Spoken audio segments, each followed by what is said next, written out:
चलिए गाइस, एक real and funny incident सुनाता हूं। अमेरिका के एक बंदे ने, जिसका नाम गैरी क्रैमन था, एक डेटिंग ऐप बनाई और उस डेटिंग ऐप का नाम उसने मैच ऐप रखा। पर उसी मैच ऐप पे गैरी की गर्लफ्रेंड को अपना मैच मिल गया और वो गैरी को छोड़ के चली गई। अब नेगेटिव सिचुएशन में पॉजिटिव सोचना किसे कहते हैं, ये आपको गैरी से सीखना चाहिए। जब गैरी से इस बात के बारे में पूछा गया तो उसने कहा कि मुझे दुख तो बहुत हुआ कि मेरी गर्लफ्रेंड मुझे छोड़ के चली गई, लेकिन इस बात की खुशी थी कि मेरी ऐप काम कर रही थी।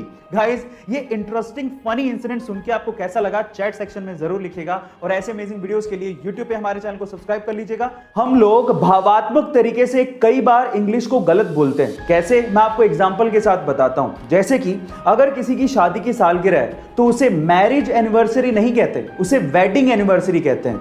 इसी तरह से अगर आप किसी चीज को फिर से इस्तेमाल कर रहे हो तो उसे सेकंड हैंड नहीं कहते, उसे यूज्ड कहते हैं। इसी तरह से अगर कोई मर जाता है तो उसे डाइड नहीं कहते, उसे पास्ड अवे कहते हैं। इसी तरह से अगर कोई गरीब है तो उसे पुअर नहीं कहते, उसे अंडर प्रिविलेज्ड कहते हैं। और फाइनली अगर कोई मोटा है तो उसे फैट नहीं कहते, उसे फुल फिगर्ड कहते हैं। गाइस, आपको इंग्लिश की ये नॉलेज कैसी लगी, चैट सेक्शन में जरूर लिखिएगा और ऐसे अमेजिंग वीडियोस के लिए YouTube पे हमारे चैनल को सब्सक्राइब कर लीजिएगा।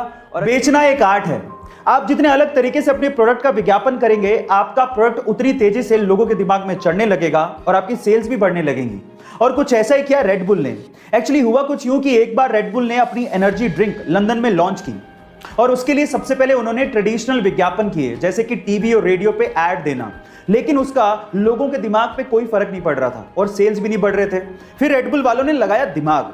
उन्होंने रेड बुल के खाली केन्स लिए और लंदन की सड़कों पे और डस्टबिन में डलवा दिए।